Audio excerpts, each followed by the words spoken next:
It's a very pertinent question to ask, how do we build back better? To build back better or whatever. We have a chance to reset the clock and build back better than before. To build back better than before. Remember the terrible damage of COVID as we try to build back from this global pandemic. Joe Biden calls it build back better. Build back better. Building back better. To do things differently. To build back better. We're going to build it back better. And build it back better. My plan to build back better. Start taking all the problems that have been created in education and mental health and start to build back in a positive way. I have launched a booklet called Build Back Better, Britain After Coronavirus. It's about building this country back better. Growing conspiracy following it. It is called the Great Reset. An unprecedented opportunity to rethink and reset the ways in which we live. The great opportunity for reset. The theory even calls Mr. Biden's campaign slogan, Build Back Better, a front for the conspiracy. Build back better. Building back better our economy. Build back better. All elements of the Great Reset are fundamental to building the future we need. This pandemic has provided an opportunity for a reset. It's a big effort to, some would say, to build back better. We would say to really have a great reset. Conspiracy, conspiracy. Conspiracy. Conspiracy. Welcome, folks. This is All Minus One. Hey, please like, share, and subscribe. Realize that I have other outlets as well. I have a locals page, I have a Rumble, and a Subscribestar if you wish to donate to me in any way, shape, or form. There is also a live show that I do with a producer and co-host that is on DLive and YouTube every Wednesday at 7 p.m. It's called The Ends Justify the Memes. We just recently had Rebecca on there of Beauty and the Beta, now known as the Matt and Blonde Show. And Blonde in the Belly of the Beast is her own channel, and she's been doing interviews over there now with the time that she feels she has left on the social medias. In any case, guys, yeah, is this a conspiracy or not? No, it's not a conspiracy where these people openly talk about it. Is it a conspiracy that there's a group of people that get together and talk about it and communicate?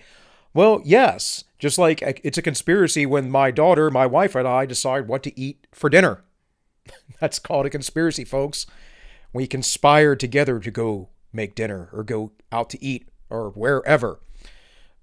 Interestingly, I have a new segment I've been doing called Story Time, and I'm reading the Great Reset verbatim. Now I'm adding my commentary as well for fair use reasons and all, but one of the comments I got was like, "Oh, you're unhinged and you need to go outside." I'm like, dude, get your head out of your rear. Like, do you watch any of my content? Do you understand? You're not talking to someone who has no idea what is going on. I've been reading and paying attention and studying this stuff for years, for decades.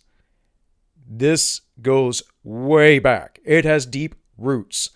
And as far as me being inside, cooped up all the time, well, that's kind of stupid, considering I talk about, going out, living a healthy lifestyle, exercising. I fasted for 7 days the other week, right before the beginning of the new year here.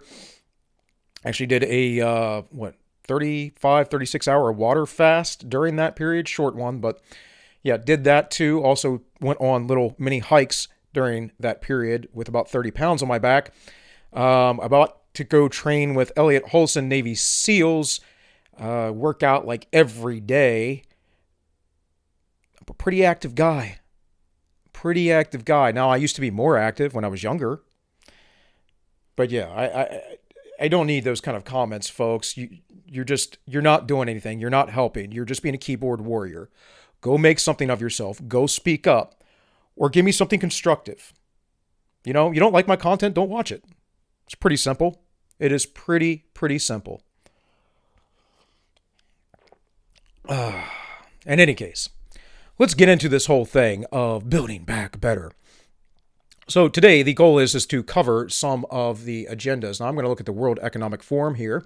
This is the 2030 Vision, and I'm going to explain to you very concisely, hopefully, that they have these plans all over these NGOs, and that the World Economic Forum is just the front currently, the voice currently, to lead this. And this is kind of one of the ways that they in themselves decentralize and have networks and sit there and pretend like, oh no, it's not some great conspiracy. We see how there's all these experts that think that this is the way the world needs to go. Folks, centralization is never, ever good. Centralization creates slavery. We are already all debt slaves. We do not need to be even more enslaved to the global powers. So 2030 Vision, partnering together to scale technologies for global goals.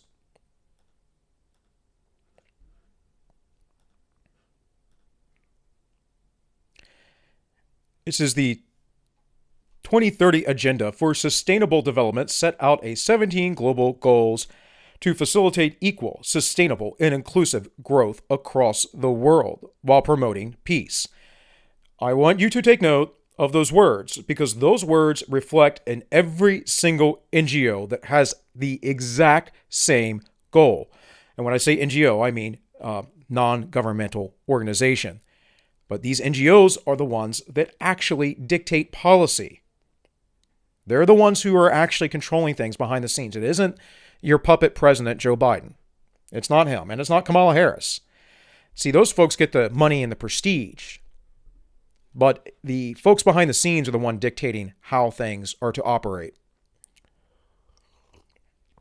And folks, it is not for your benefit or your good. I can tell you that. And it's not for national sovereignty. It says, yet progress towards delivering many of these goals is far off track. And in some areas, progress is going backwards. Now, I read from Klaus Schwab's Great Reset the other day, and he was talking about things like national sovereignty, nationalism. They're the same thing, folks. How that was bad and that we were going backwards. No matter what, the goal of all of these folks is to get rid of national sovereignty.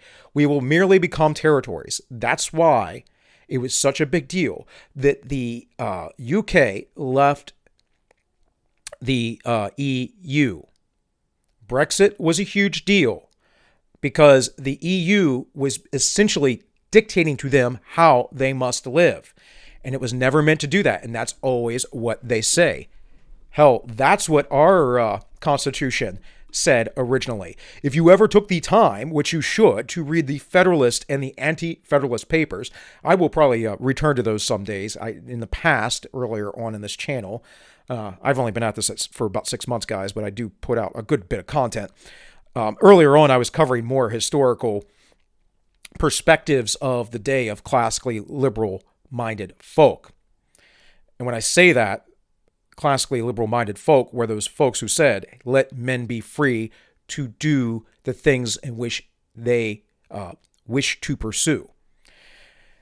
The authoritarians are the leftists. They always have been. And what they say is let me make a slave of you and then share everything. So one person can't be richer than the other, or one person can't be more successful than the other. And therefore, we are all equal, and that somehow is good. I don't want to be equal to you. I want to be unique. I want to be better at some things and worse at others. That's what I want. I want to be my own individual soul. I don't want to be a collective hive mind. Unlocking the potential opportunity for technology to make the global goals a reality over the next 10 years requires a system-level change in priorities and significant challenges to be overcome. We need to embrace innovation, not only in the development of new technologies, but also in how we do things. This includes new business models, platforms, and ecosystems, marketplaces, digital commons, public and private collaborations, and incentives to ensure solutions are applied to solving our greatest social and environmental problems.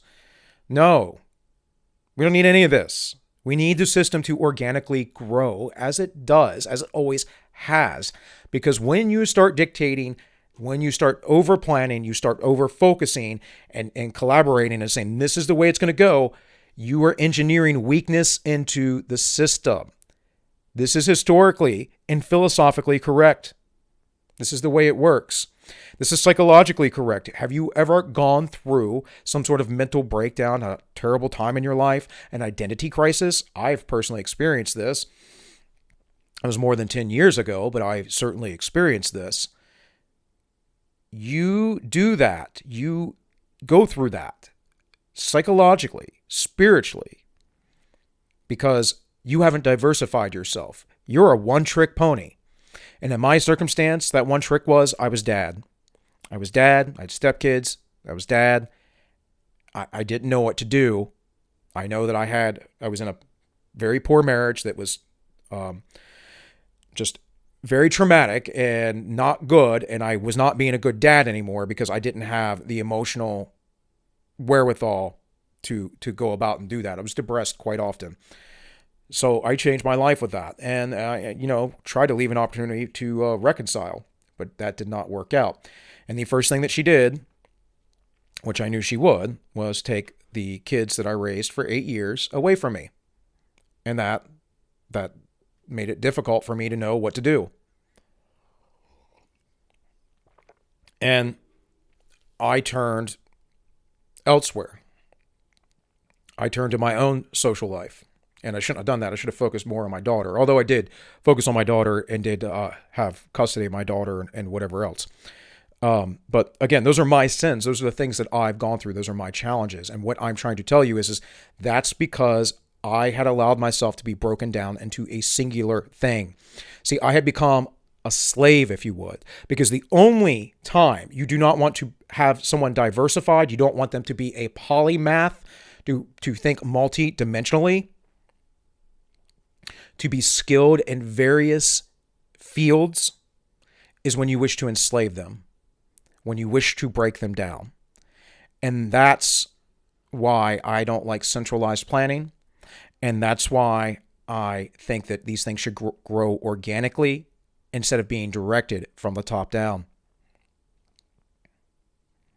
There's a huge untapped opportunity, therefore, to harness new technologies to accelerate progress in the global goals, both broadening and deepening current action. The 2030 Vision platform will provide a focal point for the mobilization of the concerted and cooperative effort to apply advanced technologies to achieve the UN global goals.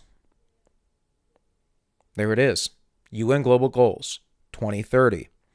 Building on the call from the UN high-level plan on digital cooperation for multi-stakeholder approach that brings together technology companies, government, civil society, and international organization leaders to collaborate on the responsible deployment of new technologies to deliver positive impact. And this he gets into with the fourth industrial revolution and the idea of chipping everyone and having everyone interconnected and having a cashless society.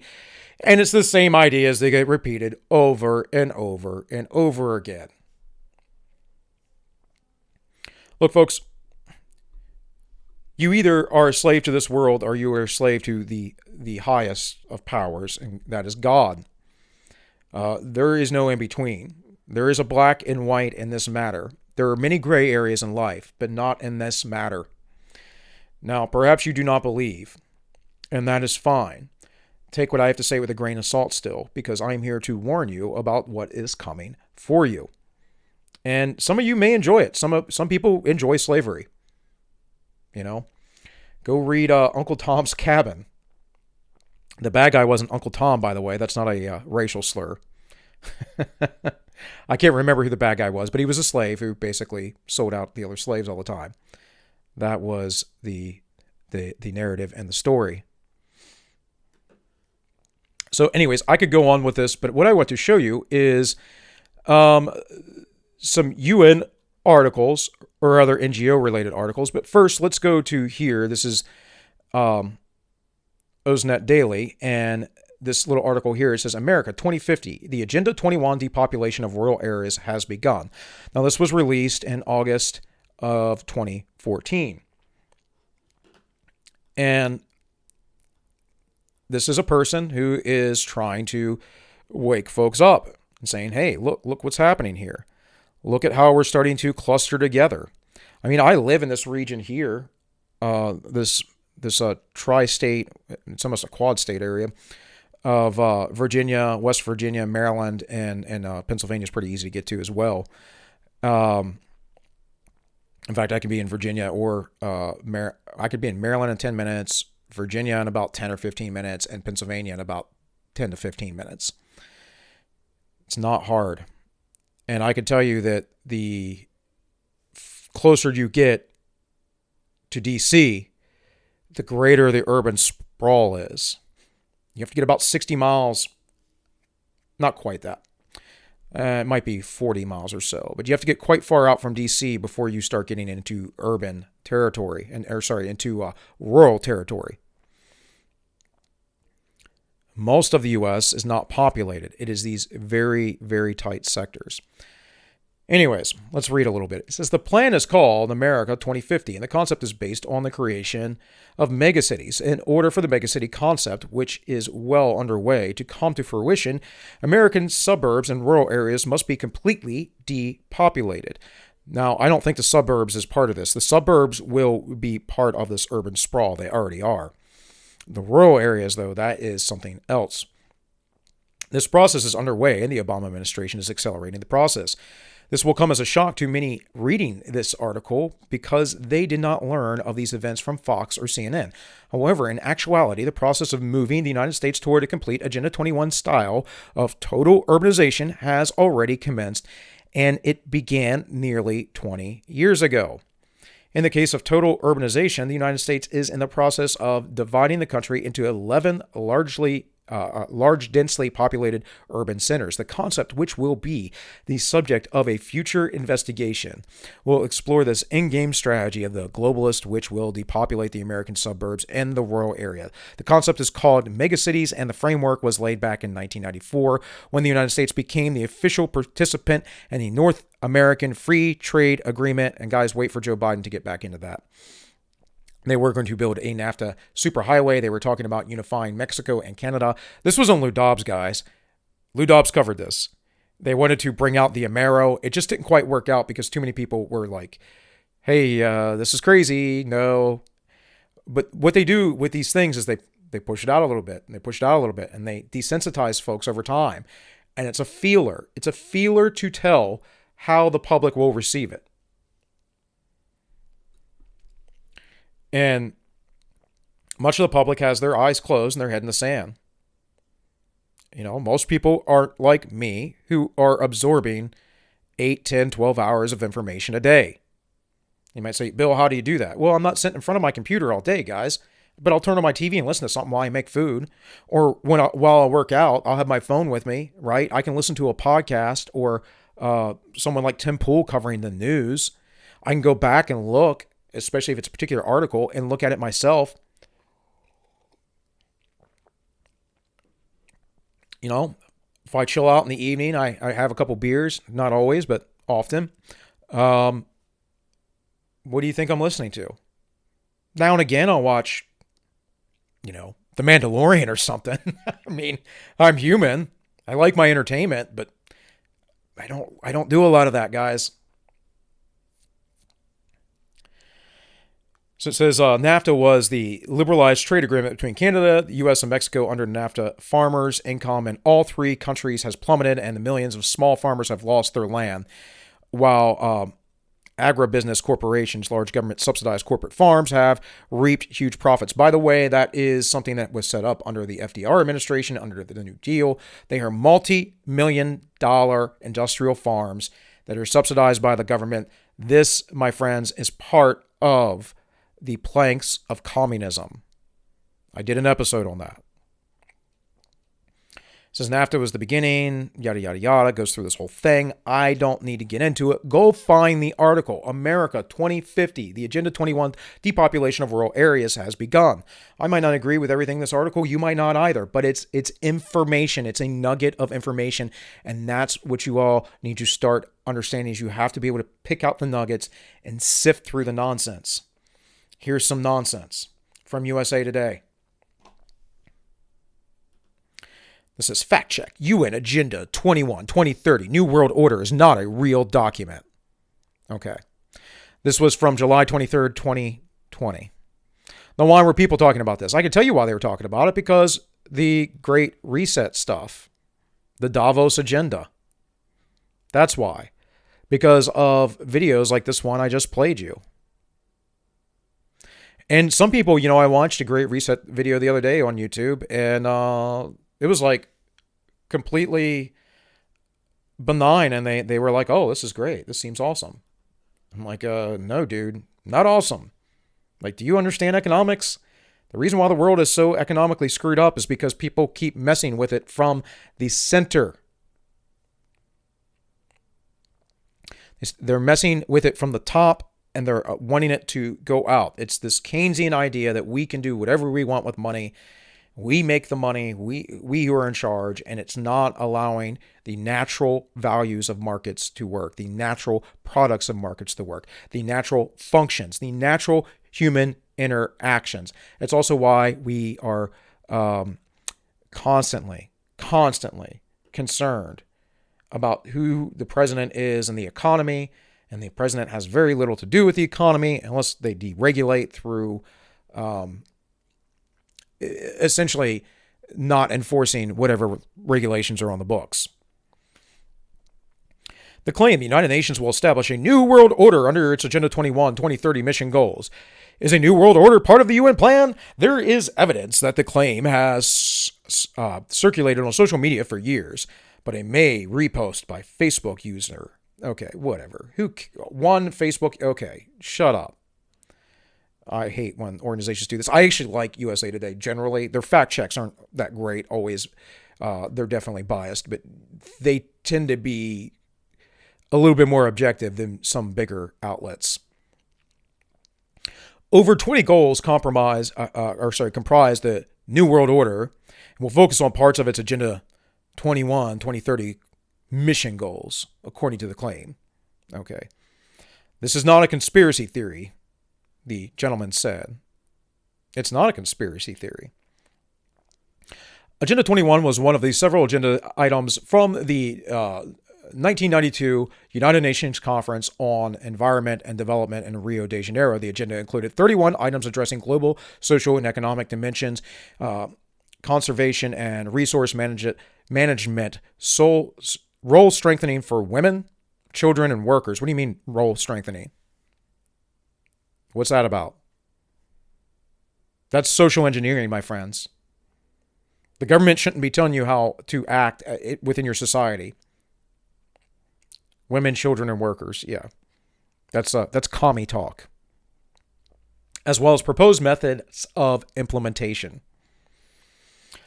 Items listed in the New World Order do not appear on Agenda 21. For instance, there is no mention of currency. Okay. Terms like military and sovereignty also do not appear, though both are referenced in the New World Order. Okay. So, again, we're fact-checking a meme that someone put on Facebook. However, there are brief mentions of some of the items from the claim. The term central banking is present. Yeah. The capacity to build in developing countries. It's not described as world central banking. Okay, whatever. We already have that. It's called the Federal Reserve Bank. It is the standard for the world. You know, we did that with Bretton Woods after World War II, and then we got rid of the Bretton Woods standard so we could just have plain old fiat currency, and we're hyperinflating right now. You have to weave together the nuggets. And this person goes, oh, no, it can't happen here. They probably want this agenda, though, too. They probably believe in it. I've talked to people that argue for this stuff. And they're like, well, people are stupid. You know, you have to control them. I'm like, yeah, people are stupid. But no, controlling them is actually slavery. You fool. It's slavery. I don't find that that sits well with me morally. Not here to tell you how to live your life. I'll give you advice. I'll give you suggestions, but I'm not going to do it. I'm not going to beat you up and make you do it. I'm not going to throw you in jail. I'm not going to shoot you.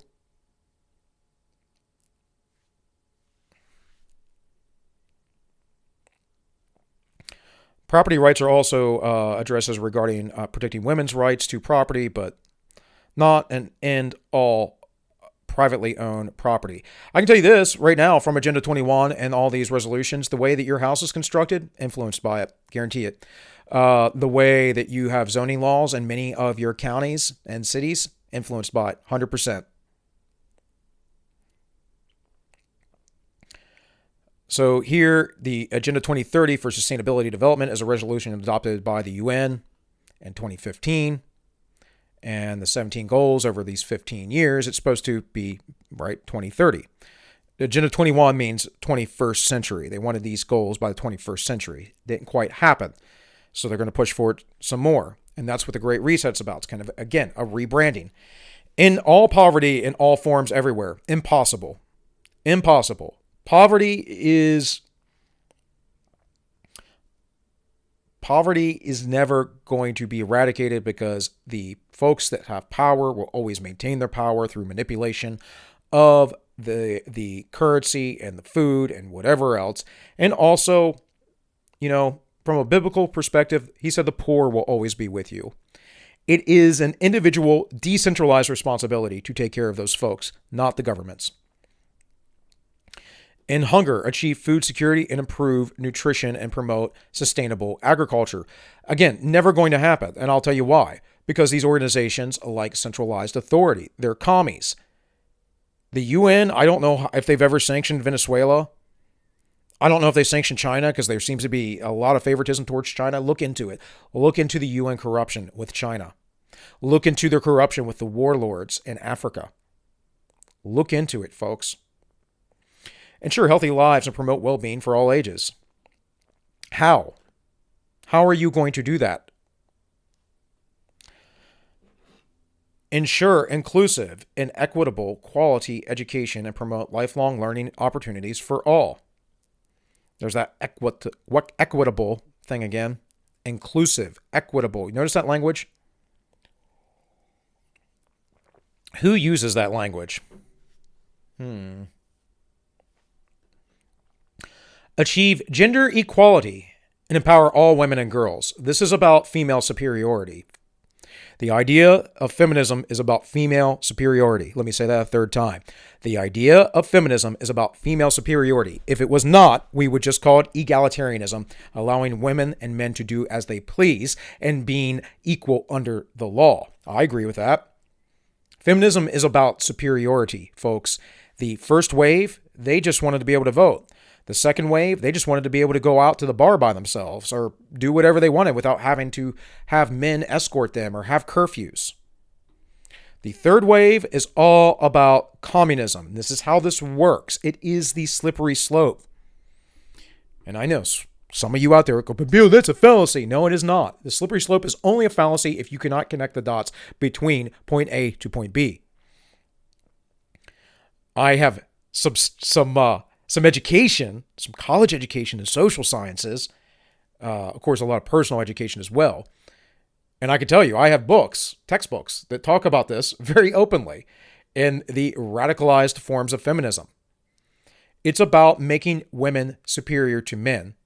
And there is a very old tradition of men understanding this. But when you have weak men and a weak society, everything that is up is now down. And that is the upside down world in which we live. Ensure availability and sustainable management of water and sanitation for all. Ensure access to affordable, reliable, sustainable, and modern energy for all. Not possible. How are you going to do that? How are you going to set up the infrastructure for this?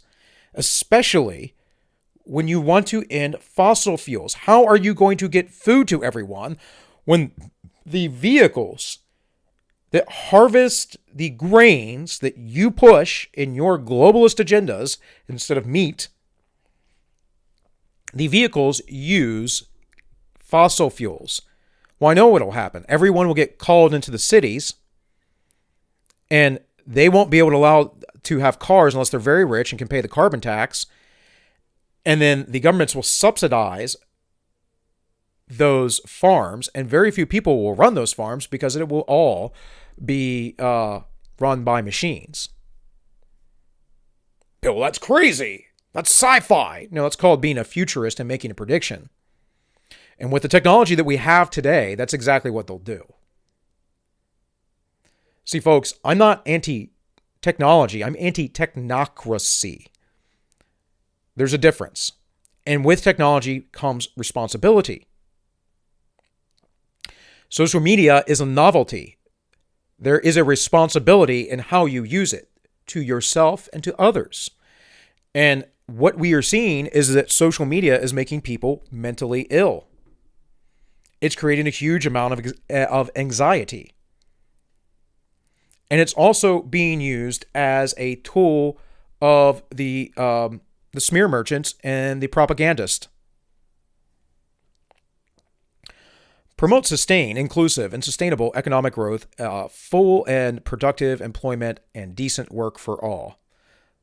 That's commie talk. I'm not saying people can't work. I mean, I believe in the biblical principle: you don't eat, you don't work. But there are some folks you have to take care of. They just can't work for themselves. There are people who are mentally, physically deficient. They just can't do it. Now, is that the majority of folks who are on disability? No. I mean, a lot of folks in our world today, in the Western world, are on disability because they're obese. They did it to themselves. And I don't mean they hurt themselves suddenly, right? Because that happens. Accidents happen. I mean, they just ate and ate and ate and ate and didn't put the spoon down. What do you think will happen when you herd everyone like cattle into urban areas? Rebuild resilient infrastructure, promote inclusive and sustainable industrialization, and foster innovation. Again, how are you going to do this, the UN? See, if these are UN goals, and the UN has no real power other than the United States going around and bombing and destroying stuff, how do they implement these things? Well, I'll tell you how they implement it. They influence the leaders of the world through multiple NGOs, and they tell them what to do, and they do it. And even then, it's about the government's making policies that give certain incentives to these folks. So what do? Well, they get people like Bezos, and they get people like Bloomberg. They get people like Bill Gates. They get these folks who work for the oil companies, who are CEOs and whatnot. They get these folks who are basically of the elite class, and they go, this is what you need to do. And we're going to put certain restrictions here. And these folks go, well, that's going to hurt our business. And then they go, okay, well, how can we help you? And then they go, well, we can do this. We can work with you if you give us this kind of power and you let the little guy over here fall. And if he does that, then we can definitely help you. See, that's the centralization of power. And that's the stuff I'm talking about. And they do this. They do this, guys. It is not that difficult to see if you read enough. Reduce inequality within and among countries. Within and among. This is important. This is important to understand. Reduce inequality within and among. So within would be in the United States. Bring everyone's relative poverty to the same level. Because you don't make everyone richer. That's impossible. What you do is you bring everyone of relative poverty to the same level. So you bring people down or up slightly, and welcome to everyone making $40,000 a year.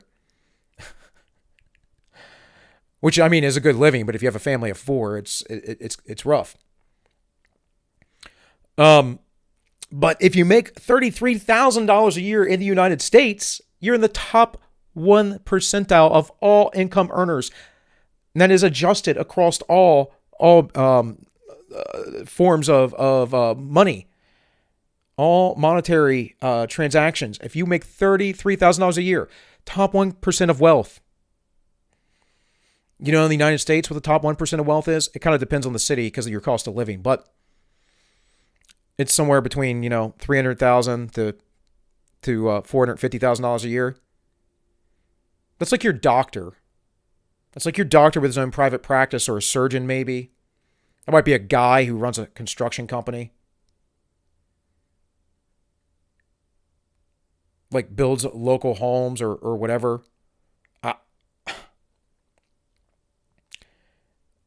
Like, folks, you got to understand how the commies talk and what they're talking about. So that level of wealth needs to be destroyed. Now, all the multimillionaires and the rich and influential people, they get to keep what they have. Because they're useful idiots. They're pawns to sell this nonsense to the masses. And they'll buy it. But that idea that you making over $33,000 a year or in the 1% of the world, well, that means that we have to reduce that as well and spread that wealth out to the world. Why do you think we do so much foreign aid? We are a globalist nation, folks. We are not a sovereign nation. The Republic died with FDR. Make cities and human settlements inclusive, safe, resilient, and sustainable. Interesting. What about the rural areas? Ensure sustainable consumption and product patterns. Take urgent action to combat climate change and its impacts. Acknowledging the UN's Framework Convention on Climate Change. Well, yeah, that's always the excuse, right? Conserve and sustainably use the ocean, seas, and marine resources for sustainable development. They're talking about overfishing. That is actually a real problem.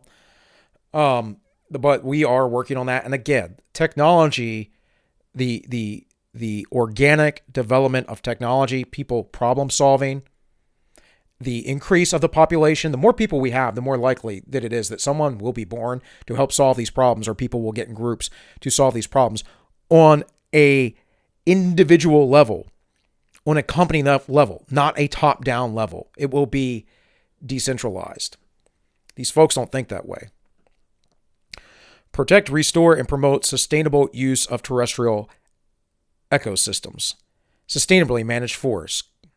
Combat desertification. And halt the reverse land degradation and halt biodiversity loss. So here is the keys to moving people out of the countryside. Restore and promote sustainable use of terrestrial ecosystems. Well, what is that? That's the earth, right? Manage forests, combat desertification. This isn't a big problem, and when it is a problem, it's a problem because of commie policy. It's not because of open free markets. It's the tragedy of the commons. That is, when something is public to everyone, people don't take care of it and use it. They deplete the resources immediately. Why? Because there's an incentive there to get as many resources as possible. By the way, all of the folks that complain about the Amazon rainforest being burned down, well, guess what happens when why it's burned down? It's burned down for farming. Those are the same folks that would say that you need to be a vegan and allow hundreds of thousands of animals to be murdered every year as they use pesticides, as they have to shoot them, as combines come through and tear up rodents. I just want to eat like 2 cows a year, personally. Them guys eat grass, they poop on the ground, it fertilizes it. It's all a natural cycle of things. But I can't do that because they fart, and somehow that makes the earth hotter, and it's evil. So absurd. Absolutely absurd. And not scientific at all. It's all propaganda, folks. Promote peaceful and inclusive societies for sustainable development. Okay, how do you promote peaceful and inclusive societies? Again, that inclusive thing, I like that. Provide access to justice for all and build effective, accountable, and inclusive institutions at all levels.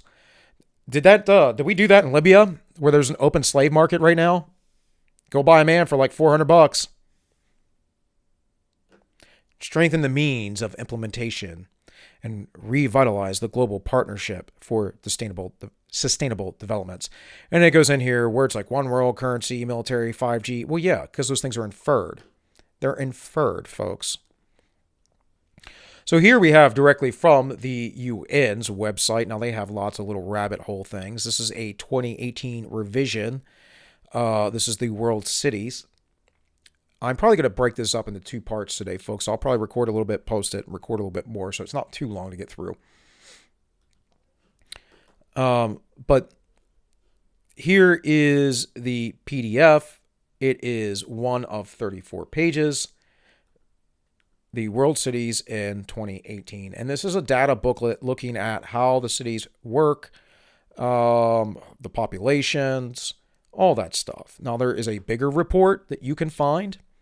This is it. It is 126 pages. Obviously, I'm not going to be covering these in depth on here. It is your responsibility to educate yourselves and see if I am full of crap or not, right? But you can go find it. Development of Economic and Social Affairs, Population Dynamics, World Urbanization Prospects 2018. And there's several other PDFs here. There are highlights and whatnot. But I do want to read just a little bit of it to you. It says in 2018, an estimated 55.3% of the world's population live in urban settlements. By 2030, urban areas are projected to house 60% of the people globally, and 1 in every 3 people will live in a city with at least 500,000 inhabitants. Well, that's on them naturally moving there. I think you're insane if you want to do that, especially with the current lockdowns and authoritarian governments and on all levels. Understanding the key trends in urbanization likely to unfold over the coming years is critical to the implementation of the 2030 Agenda for Sustainable Development, including Sustainable Development Goal 11, to make cities and human settlements inclusive, safe, resilient, and sustainable. How do you do all that? Well, you create a technocracy inside the city. You use Klaus Schwab's Fourth Industrial Revolution. So the data booklet highlights current and future trajectories of populations in cities around the globe, drawing on population estimates and projections. So the real purpose of this, right, is simply a matter of defining what a city is, looking at projections of population movement and growth over time. This is similar to the map I'd shown you before, showing you how people are moving out of cities, but they never focus on those rural areas. And when they do, they don't talk about it openly. They talk about farming. They talk about sustaining the ecosystem. They talk about all kinds of stuff, but they don't talk about what they will end up doing to those areas or the people in those areas. They don't care about them. In 2018, 1.7 billion, 23% of the world's population, lived in a city with at least 1 million inhabitants. In 2030, a projected 28% of people worldwide will be concentrated in cities with at least 1 million inhabitants.